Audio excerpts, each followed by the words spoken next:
কথাই আছে এক চুলা তিন রাঁধুনি। আমার ছেলে, আমি আর ছেলের বাবা তিনজন মিলে আজকে খাসির মাংসটা রান্না করলাম। তো পুরোপুরি ভিডিওটা দেখবে তো তাহলে। কেমন আছো সবাই? আশা করি ভালো আছো, আমিও মোটামুটি ভালো আছি। কেন বললাম কথাটা, আজকে যেহেতু শুক্রবার অনেক ব্যস্ত আমি ছিলাম, সকাল থেকে কাপড় জামা তুললাম, ঘর দুয়ার অনেক পরিষ্কার করলাম, সেই কারণে তো রান্না করতে আমার আজকে হিবিজিবি লেগে গেল। খাসির মাংস নিয়ে আসছে শুক্রবার, যদি পরে একাদশী না পড়লে তো সেই শুক্রবার কিন্তু এইভাবে মাংস রান্না হয়। তো আজকে খাসির মাংস ছিল, খাসির মাংস রান্না করতেছি।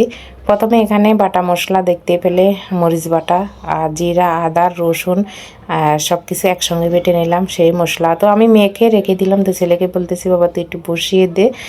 আর এই রান্নাটা বসিয়ে দিল, কষিয়ে টষিয়ে নিল, তারপর বাকি রান্নাটা মানে জল দিল পরিমাণ মতন এর বাবা। আর লাস্ট পর্যায়ে গরম মশলা দিয়ে তারপর আবার গরম মশলা দিয়ে আমি তুলে নিলাম। তো সবাই মিলে আসলে কোনো কাজ করলে তাড়াতাড়ি হয়ে যায়। তো সবাই ভালো থাকো।